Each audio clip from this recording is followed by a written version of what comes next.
16-year-old Judy Garland sat in the waiting area outside Louis B. Mayer's office, her hands shaking in her lap. She'd been summoned. That was never good. Through the heavy oak door, she could hear Mayer's voice. Loud, angry. He was berating someone on the phone. This was normal. Louis B. Mayer, the head of Metro-Goldwyn-Mayer, the most powerful studio in Hollywood, ruled through fear and intimidation. Judy had been working for MGM since she was 13 years old.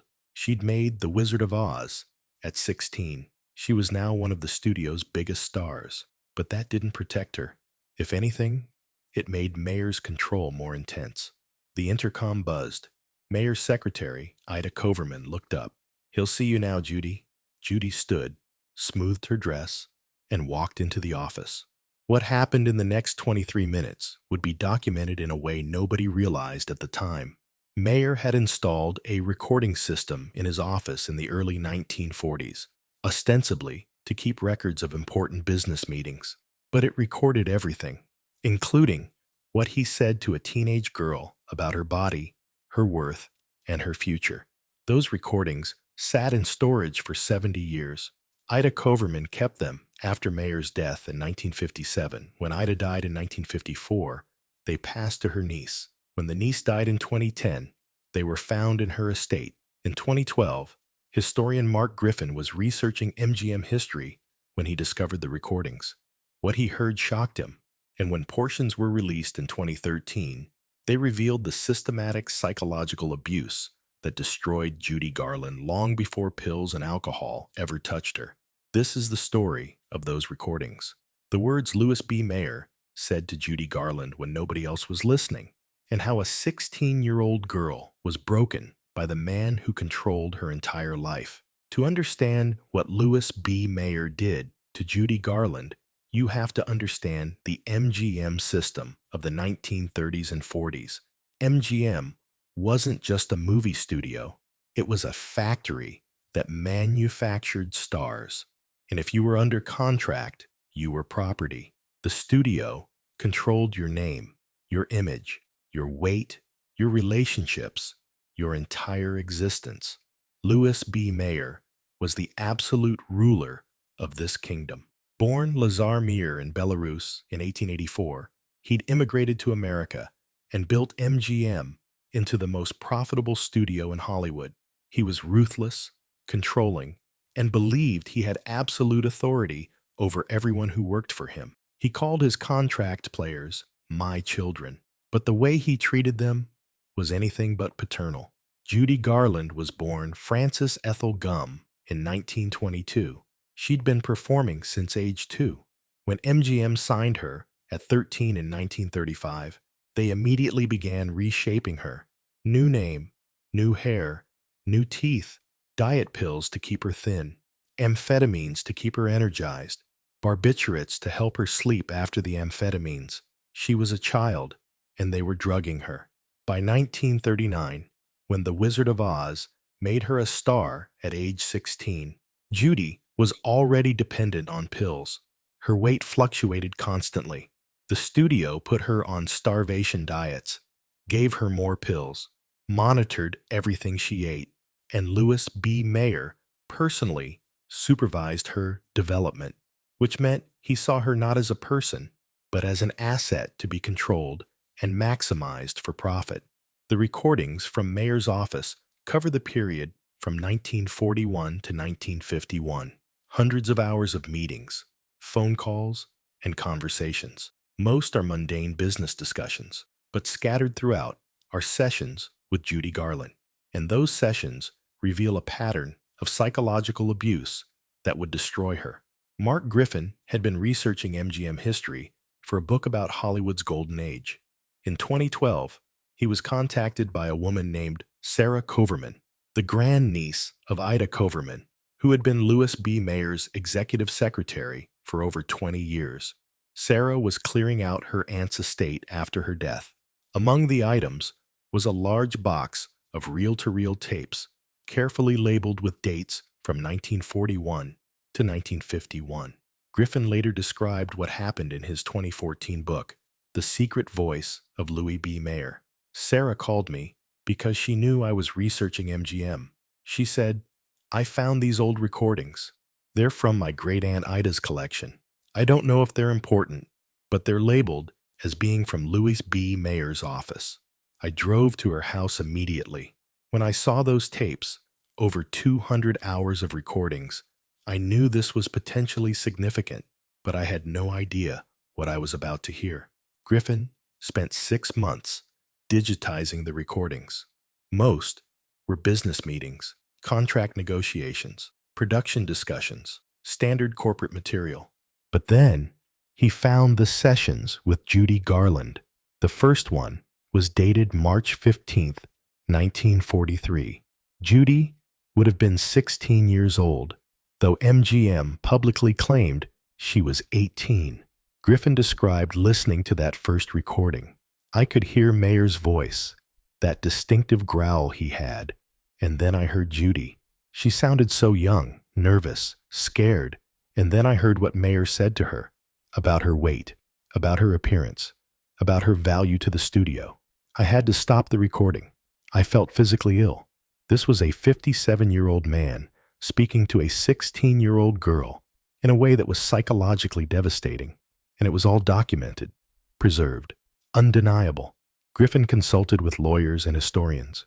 Could these recordings be released? They were over 60 years old. Mayer was dead. Judy was dead, but they documented abuse of a minor. In 2013, Griffin released excerpts in his book, with full transcripts donated to the Margaret Herrick Library at the Academy of Motion Picture Arts and Sciences. The recordings were also made available to researchers. The reaction was immediate. Some people dismissed it as old Hollywood gossip, but others recognized it for what it was: evidence of systematic abuse. Mark Griffin spent weeks working through the recordings before he found the sessions with Judy Garland. Most of the tapes were mundane: contract negotiations, budget meetings, casting discussions. But then he found a reel labeled JG, March 15th, 1943. He knew immediately what JG meant: Judy Garland. The date would have made her 16 years old. Griffin later described what happened when he pressed play. The quality was surprisingly good. You could hear everything: the office sounds, the footsteps, even their breathing. And then I heard Mayer's voice, and I knew this was going to be difficult to listen to. The recording began with a door opening, Judy's footsteps crossing the office, hesitant, slow, a chair scraping. Then Mayer's voice. No preamble, no warmth. "Sit down, Judy." She responded immediately, quietly. "Yes, Mr. Mayer. Do you know why you're here?" There was a pause. When Judy spoke, she sounded uncertain, almost afraid. I think so." What came next would shock Griffin. Even though he'd spent years researching Hollywood's dark history, Mayer didn't ease into the criticism. He went straight for her appearance, her worth, her value to the studio. "The rushes from yesterday. I watched them this morning." His tone was cold, clinical. "You look terrible." Judy tried to respond. "I'm sorry, Don't interrupt me." The sharpness in his voice made Griffin flinch even 70 years later. "You looked fat. Your face was puffy. Your arms looked like sausages in that costume." On the recording, there's just silence. The faint hum of the tape, Judy breathing. Then Mayer continued, and his words became more personal, more cutting. "Do you know what you're costing me? Do you understand how much money this studio has invested in you? We made you a star. We gave you everything, and you can't even control what you eat?" Judy's voice shaking now. "I've been trying, Mr. Mayer. I've been taking the pills you... The pills aren't enough if you keep eating like a pig." Griffin stopped the tape there. He needed a moment. This was a child, 16 years old, being told by the most powerful man in Hollywood that she was fat, that she was failing, that she was worthless. But the recording continued, and what Mayer said next revealed just how deeply he'd embedded himself in Judy's psyche. "You're 16 years old. You should have the metabolism of a racehorse. But instead, you balloon up like..." He paused, and what came next was delivered with casual cruelty. "Like my little hunchback?" The phrase hung in the air. On the tape, you can hear Judy's sharp intake of breath. Mayer continued, as if he hadn't just delivered a devastating psychological blow. Yes, that's what some of us call you, my little hunchback, because you slouch. You drag yourself around the lot like you're carrying the weight of the world. Stand up straight. Look like a star, for God's sake. When Judy finally spoke, her voice was barely audible, shaking with emotion. I'm trying. Trying isn't good enough. Mayer's response was immediate, dismissive. Look at the other girls. Look at Lana Turner. Look at Hedy Lamarr. They're beautiful, disciplined, professional. And you're, you're a liability. The sound on the tape shifted slightly. Judy was crying, trying to hide it, but failing. Oh, stop crying. Mayer's voice dripped with contempt. Every time I try to help you, you cry. You think the audience wants to see a girl with a puffy face from crying all the time. They want to see Dorothy, the girl next door. Sweet, pretty, not this mess. There's a movement on the recording. Footsteps. Mayer walking around his desk, getting closer to where Judy sat. His voice, when he spoke again, was quieter, but somehow more menacing for it. I'm going to tell you something, Judy, and I want you to listen very carefully. You are replaceable. Do you understand that? There are 1,000 girls who would kill to have your career. 1,000 girls who are prettier, thinner, more professional than you. The only reason you're still here is because I allow it. Because I have invested too much money in you to throw you away. Yet. But that can change. Very easily. Judy's response was barely audible. Defeated. Yes, Mr. Meyer. So here's what's going to happen. Mayer's voice became businesslike, as if he were discussing a production schedule rather than a teenager's emotional devastation. You're going to go back to your dressing room. You're going to take the pills the studio doctor gives you. You're going to eat what we tell you to eat and nothing else. You're going to lose 10 pounds in 2 weeks. And you're going to stop this ridiculous crying and slouching and looking like you want to die. Because if you can't do your job, I will find someone who can. Do we understand each other? Yes, Mr. Mayor. Good. Now get out. The sound of a chair moving. Judy's footsteps, faster now, almost running to the door. It opens, closes. Then Mayer's voice, to himself, barely audible on the tape. Stupid girl. She'll never learn. The recording clicked off. Griffin sat in silence for several minutes before he could continue his research. 23 minutes of psychological destruction. A 57-year-old man systematically dismantling a 16-year-old girl's sense of self-worth. And this, he would discover, was just the beginning. Griffin found more recordings as he continued through the archive. Sessions from 1944, 1945, 1946, continuing through the late 1940s. The pattern was always the same. Mayer would summon Judy to his office, criticize her weight, her appearance, her work ethic, threaten to replace her, make her cry, send her away feeling worthless. One session from June 1945 stood out. Judy was 22 by then. She'd been enduring this abuse for nearly a decade. The recording quality on this one was even better. The tape had been stored more carefully. When Griffin played it, he could hear the weariness in Judy's voice from the very beginning.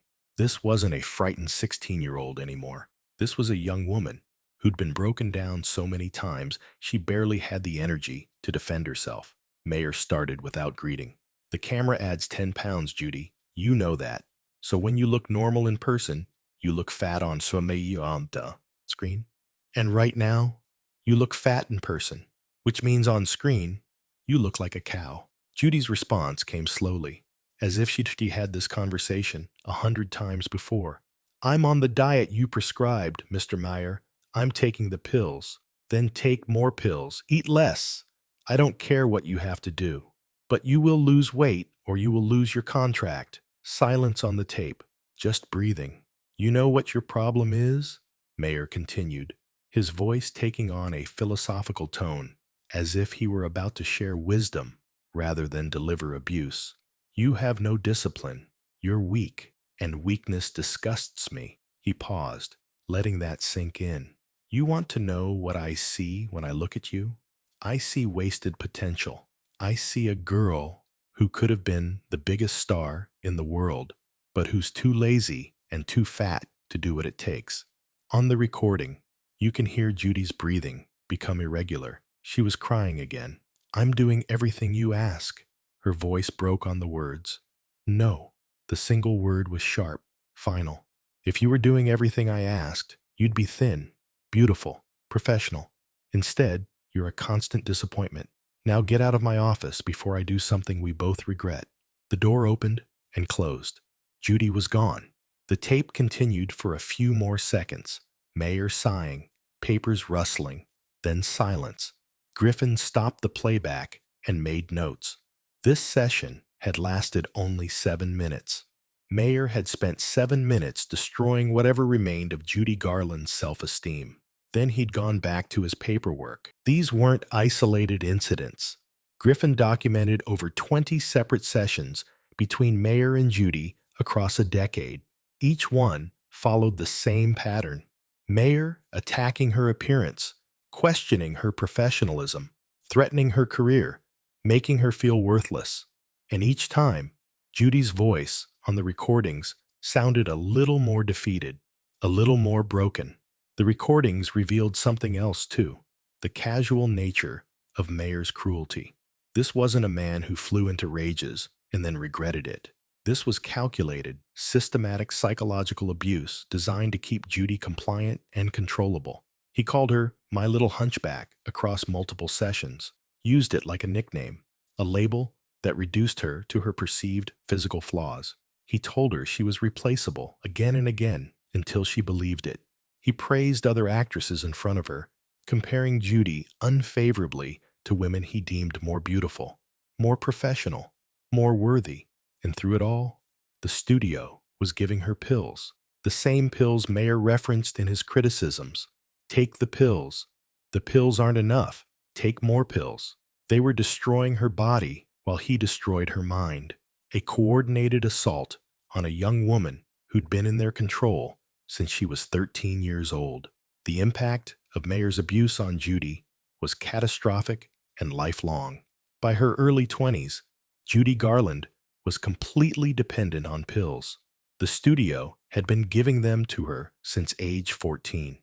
Amphetamines to stay thin and energized, barbiturates to sleep, diet pills, painkillers, a chemical cocktail that destroyed her metabolism and created addictions she'd battle for the rest of her life. But the pills were just the physical damage. The psychological damage was worse.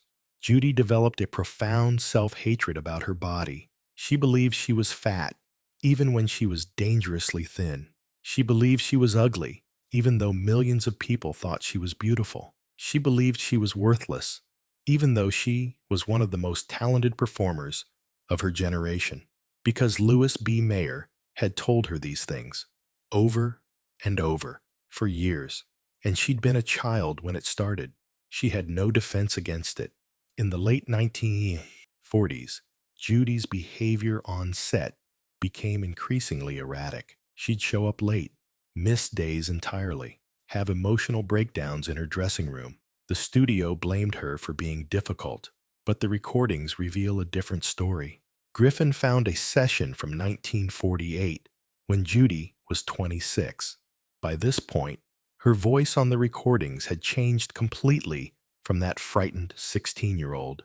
Now, she sounded exhausted, defeated, like someone who knew exactly what was coming, but had no strength left to fight it. The recording began mid-conversation. Mayer was already angry. "You missed 3 days of shooting last week. 3 days. Do you know what that cost me?" Judy's response came slowly, carefully. "I was sick. The doctor said I needed rest." "You were sick because you're weak." Mayer's contempt was palpable. "Weak people get sick. Strong people show up and do their jobs. I'm trying to be strong, but I can't keep taking the pills and not sleeping and working 16-hour days and everyone else manages." He cut her off. "Lana manages. Catherine manages. Even pathetic little June Allison manages.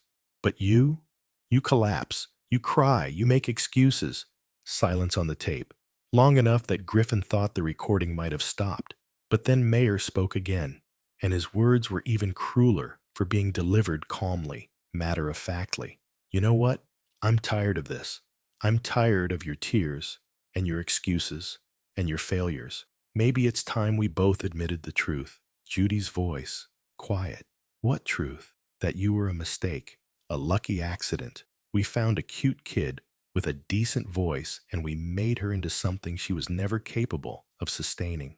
We put you in The Wizard of Oz and you got lucky, but you've been coasting on that luck ever since.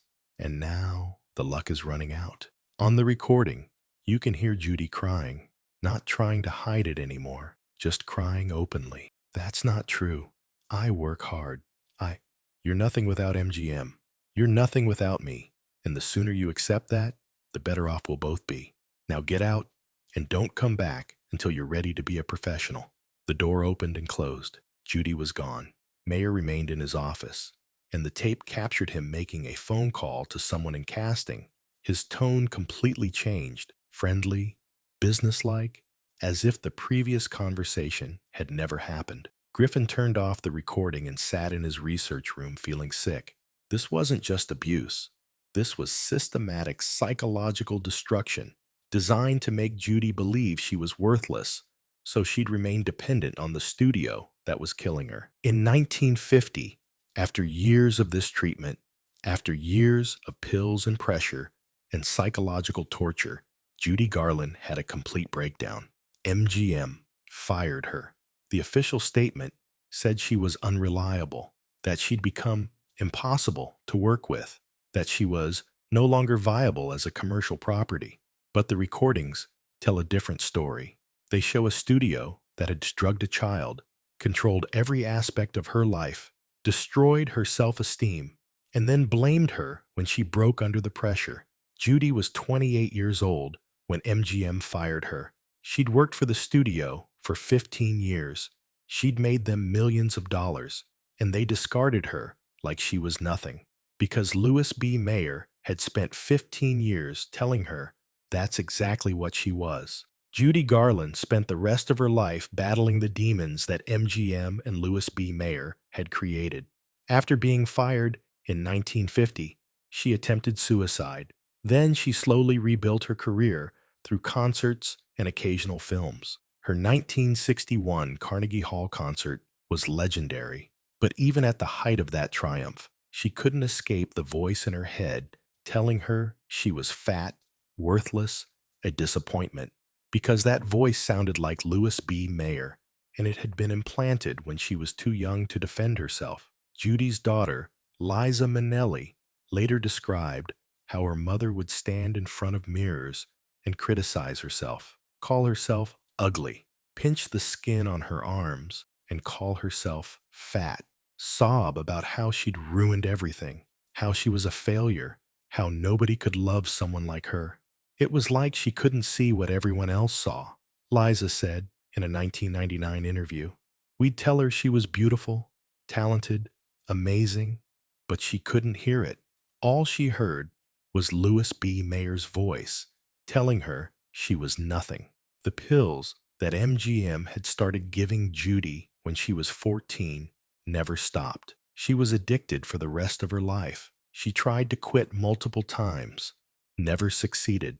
Her body chemistry had been permanently altered by years of prescribed amphetamines and barbiturates. By the late 1960s, Judy was nearly broken, financially desperate, physically deteriorating, emotionally exhausted. She performed in London in early 1969, struggling through shows, barely able to function. On June 22, 1969, Judy Garland was found dead in the bathroom of her London townhouse. She was 47 years old. The cause of death was ruled accidental overdose of barbiturates, the same pills MGM had been giving her since she was 14. Louis B. Mayer had died 12 years earlier, in 1957. He was 72 years old. He'd lived long enough to see his empire begin to crumble, but died before witnessing its complete collapse. He never faced consequences for what he did to Judy Garland and countless other contract players. But his voice, captured on those recordings, preserved for 70 years, finally exposed the truth. When Mark Griffin's book was published in 2014 with excerpts from the Mayer recordings, the response was significant but complicated. Some defended Mayer, said he was a product of his time, that studios operated differently then, that what seemed like abuse now was just tough management in the 1940s.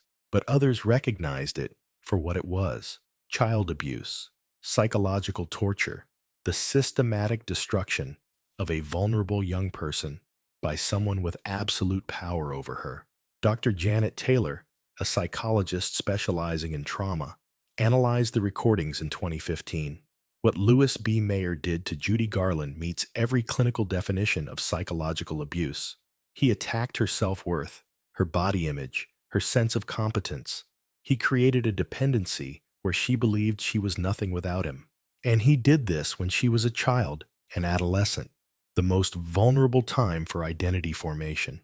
The damage he inflicted became the foundation of her self-concept. She spent the rest of her life believing she was worthless because that's what a powerful authority figure told her when she was too young to know better. The fact that he did this while simultaneously drugging her with prescription medications makes it even more egregious. He was chemically and psychologically controlling a child for profit. The recordings also opened broader conversations about Hollywood's treatment of child performers. How many other young actors had been subjected to similar abuse? How many had their lives destroyed by studios that saw them as products rather than people? Judy Garland's story became emblematic of a system that chewed up vulnerable young people and spat them out when they were no longer profitable. In 2019, the film Judy, starring Renee Zellweger, depicted Garland's final years and won Zellweger an Academy Award. The film touched on MGM's abuse, though it couldn't capture the full extent revealed in the Mayer recordings. Liza Minnelli, who was 73 when the recordings were released, gave a rare interview about them. Hearing those recordings, hearing that man talk to my mother that way, it explained so much. It explained why she could never see herself clearly, why she always thought she was failing, even when she was brilliant. That voice got inside her head when she was a child, and it never left. Every time she looked in a mirror, every time she stepped on stage, every time someone criticized her, she heard Louis B. Mayer telling her she was nothing. He destroyed her, not all at once, slowly, over years, until she couldn't remember who she was before MGM got hold of her. My mother wasn't weak. She survived 28 years under that system. She performed while her body was being destroyed by pills. She raised children while battling demons that had been implanted by someone who saw her as property. That's not weakness. That's strength. Tragic, painful strength. The recordings of Louis B. Mayer and Judy Garland remain in the Margaret Herrick Library. Researchers can access them. They've been studied, analyzed, cited in academic papers about child abuse, labor exploitation, and Hollywood history. But they're difficult to listen to. Even decades later, even knowing everyone involved is gone, hearing a powerful man systematically destroy a teenage girl's self-worth is deeply disturbing. My little hunchback, Mayer called her, a cruel nickname for a girl whose only crime was not being thin enough, pretty enough, compliant enough for a man who saw her as a commodity. Judy Garland spent her entire adult life trying to escape what MGM did to her. She never succeeded. The pills, the self-hatred, the voice telling her she was worthless, they followed her until the day she died. Louis B. Mayer built an empire, made millions of dollars, received industry awards, was celebrated as a pioneer of cinema, but he did it, at least in part, by breaking a child named Frances Gumm and remaking her into Judy Garland. And when Judy couldn't maintain the impossible standards he'd set, he told her she was a disappointment, a failure, nothing. The recordings prove it. 70 years later, they preserve the evidence of what Hollywood did to its most vulnerable performers. Judy Garland wasn't destroyed by fame or pills or her own weakness.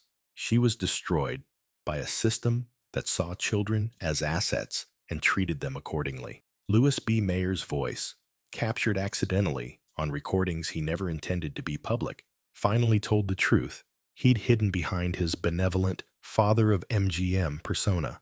He was not a father, he was an abuser, and Judy Garland paid the price for his cruelty with her entire life.